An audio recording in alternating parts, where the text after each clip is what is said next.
Kiranya kasih karunia dan damai sejahtera dari Allah Bapa menyertai hati dan pikiran kita di dalam Yesus Kristus Tuhan kita. Amin. Shalom kepada kita semua.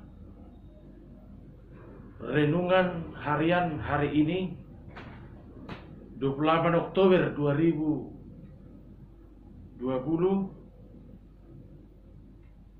tertulis dari firman Tuhan 1 Tesalonika 4 ayat 9. Demikianlah firman Tuhan. Tentang kasih persaudaraan tidak perlu dituliskan kepadamu, karena kamu sendiri telah belajar kasih mengasihi dari Allah. Demikian firman Tuhan. Bapak, Ibu, Saudara yang dikasihi Tuhan, tema renungan ini adalah kasih persaudaraan. Kasih persaudaraan ini sangat penting dan strategis dalam menjalani kehidupan kita setiap hari. Apalagi di kalangan kita orang Kristen Batak yang memiliki kekayaan budaya dalam membina atau melestarikan kasih persaudaraan ini. Menurut ayat renungan ini, kasih persaudaraan yang kokoh justru bersumber, dikatakan dalam renungan ini, bersumber dari kasih mengasihi dari Allah di dalam Yesus Kristus. Memang ada kasih persaudaraan secara lahiriah. Itu harus kita akui. Ada persaudaraan secara famili. Ada persaudaraan secara darah. Apalagi kita orang Batak sangat kental persaudaraan karena darah atau famili. Ada persaudaraan karena nenek moyang kita dari atas. Bapak, Ibu, Saudara, masalah keturunan sangat kental kasih persaudaraan di situ. Tetapi persaudaraan seperti itu sangat relatif. Tidak bisa permanen selama-lamanya. Ada batas-batas tertentu. Suatu ketika persaudaraan seperti itu bisa pecah atau bubar karena sesuatu hal. Namanya persaudaraan bukan karena dasar keberimanan kita kepada Tuhan Yesus Kristus. Itu sebabnya yang memelihara kasih persaudaraan dengan sesamanya adalah orang yang sudah belajar saling mengasihi dari Allah Bapa Tuhan kita sendiri. Itu sebagai dasarnya, yaitu kasih persaudaraan secara iman Kristen. Itu kasih persaudaraan yang tidak bisa diganggu-gugat oleh siapapun. Karena tidak berdasar secara iman Kristen, yang bersaudara sekalipun bisa bubar. Bukan dibangun di atas kepercayaan kepada Tuhan Yesus Kristus. Tidak berdasar secara iman Kristen. Bisa suatu ketika persaudaraan seperti itu rusak. Yang saudara bisa tidak baik. Yang berfamili bisa tidak bagus. Karena tidak berdasar kasih persaudaraannya. Seperti dikatakan renungan ini. Maka dalam kasih persaudaraan itu adalah suatu kemampuan bergaul dengan sesama. Tentu di dalam kasih Tuhan. Janganlah kita bergaul dengan sesama di luar daripada kasih Tuhan. Suatu ketika bisa pecah pergaulan itu atau persahabatan itu.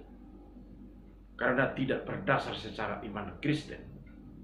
Maka dalam kasih persaudaraan itu, Bapak, Ibu, Saudara-saudara yang dikasihi Tuhan, kemampuan bergaul di dalam kasih Tuhan Ini yang disebut berada dalam keluarga Allah. Kita semua berada dalam keluarga Allah. Bukan usaha kita dan bukan pilihan kita menjadi keluarga Tuhan, tapi murni anugerah daripada Tuhan. Karena kita sudah disebut anak-anak Allah. Tuhan sendiri menyebut kita anak-anak Allah. Bukan kita mengajukan diri supaya menjadi anak-anak Allah. Itu bedanya. Karena kita sudah disebut anak-anak Allah, maka wajib kita mengasihi di dalam kasih Allah. Perintah memelihara kasih persaudaraan hanya mungkin bisa kita taati kalau kita memiliki hubungan dekat dan intensif dengan sesama di dalam kasih Tuhan. Berada dalam komunitas rohani. Bukan hanya saudara secara jasmani. Bapak, Ibu, saudara-saudara. Memiliki kasih persaudaraan berarti memiliki tanggung jawab mengembangkan hubungan dengan sesama kita, manusia di dalam kasih Tuhan. Sekarang Bapak, Ibu, saudara yang dikasihi Tuhan, apa yang dapat merusak kasih persaudaraan kita sebagai anak-anak Allah, sebagai keluarga Allah? Ada beberapa hal yang bisa merusak kasih persaudaraan kita. Yang pertama ada disebut mentalitas independen. Artinya mentalitas independen ini dia tidak mau diatur, tidak mau menerima dirinya sendiri, tidak mau kalau ada kelebihan sesamanya. Saudara pun kita, berfamili pun kita, kalau kita tidak saling menerima, Bapak, Ibu, saudara-saudara, maka kasih persaudaraan ada umurnya. Yang kedua ada individualisme atau individualistis, yaitu berpusat pada kepentingan diri sendiri. Persaudaraan bisa pecah, membangun isolasi sosial secara negatif, selalu menganggap diri superior dan lain-lain, tidak mampu menerima status diri sendiri. Siapa kita sebenarnya di hadapan Allah? Itu yang membungkus kita berada dalam kasih persaudaraan yang permanen, yang tidak bisa diganggu oleh apapun. Yang ketiga masalah egoisme. Ya, artinya tidak peduli perasaan orang lain demi kepentingan dirinya sendiri. Ini yang sering terjadi, apalagi di era modern ini. Apapun dilakukan, bahkan membunuh sesamanya secara tidak langsung pun akan dilakukan. Masalah egoisme lebih cenderung karena kepentingan diri sendiri. Merusak kasih persaudaraan ini terjadi karena orang sering mempraktekkan kasih yang berpura-pura, penuh dengan sandiwara, penuh dengan kemunafikan. Kasih persaudaraan tidak bisa bertahan karena semua fantastis, formalitas. Kalau di zaman ini disebutlah ini aktor intelektual, perencana suatu kebusukan yang penuh racun, selalu bermain di balik layar. Maka kalau ada dalam suatu komunitas kita sudah bersaudara, Bapak, Ibu, saudara-saudara, kalau memang ada sikap seperti ini, tidak bisa kasih persaudaraan itu terus militan sesuai dengan perkembangan zaman. Hati-hatilah Bapak, Ibu, saudara-saudara yang dikasihi Tuhan. Sesuai dengan ayat renungan ini, hati-hati orang seperti ini. Sering dalam istilah ada musuh dalam selimut. Sekalipun katanya dia sudah bersaudara di dalam Tuhan, tapi kalau sikap seperti ini tidak dibuang, tidak boleh kita bertahan di situ, bersaudara di dalam nama Tuhan Yesus Kristus. Ada orang yang membunuh kasih persaudaraan. Orang seperti ini sudah terbiasa atau mendarah daging, berkhianat, melakukan dosa keji yang memalukan. Ya. Kalau kita sudah berada dalam kasih persaudaraan seperti ini, tidak boleh ada sikap-sikap yang aneh di dalamnya. Kalau kita sudah bersaudara di dalam Yesus Kristus, itu lebih tinggi dari persaudaraan yang ada di dunia ini. Seperti yang kita sebutkan tadi. Maka ayat renungan ini tidak dikatakan di sini perlu menekankan persaudaraan seperti itu. Tidak perlu kutuliskan kepadamu lagi tentang kasih persaudaraan, karena kamu sendiri telah belajar saling mengasihi di dalam nama Tuhan. Jadi tidak ada lagi saling mengasihi yang lebih tinggi di dalam nama Tuhan Yesus Kristus. Kita dikasihi Tuhan Yesus, Dia menyerahkan nyawanya untuk kita. Maka dari situ sebenarnya tidak ada orang yang tidak memelihara kasih persaudaraan di dalam nama Tuhan Yesus Kristus. Amin. Bapak Ibu yang dikasihi Tuhan, mari kita berdoa. Allah Bapa kami,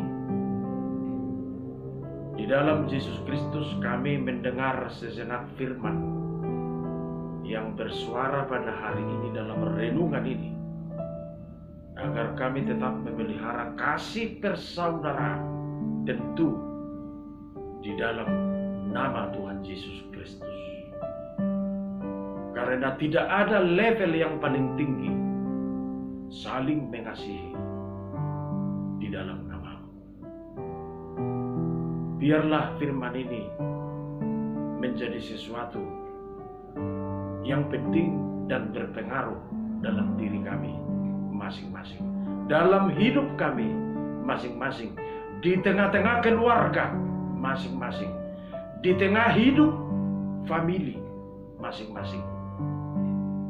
Kami akui kami dapat bersaudara secara daging, bersaudara secara jasmani, bersaudara sedarah, satu keturunan, berfamili.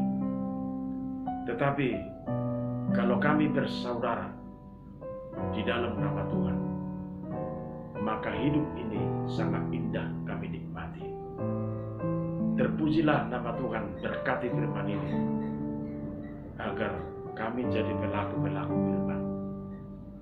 Biarlah kehidupan satu hari ini sesuai dengan firman. Kami memperbaiki hubungan kami antar sesama kami manusia, antar sesama orang percaya kepadamu, bersaudara di dalam kasih dari Tuhan. Itu mendatangkan berkat dan kasih karunia. Berkati kami hari ini, semua yang bekerja hari ini, apapun pekerjaannya, berkati pekerjaan kami. Jauhkan kami dari virus pandemi COVID-19 yang sedang berkecamuk sampai dengan sekarang. Tuhan menjaga kami agar tetap sehat-sehat dan kuat melawan penyebaran COVID-19. Ampuni dosa-dosa kami. Kami berdoa hanya di dalam nama Yesus Kristus Tuhan kami. Amin. Anugerah Tuhan Yesus Kristus, kasih setia Allah Bapa dan persekutuan Roh Kudus menyertai kamu sekalian. Amin. Salam.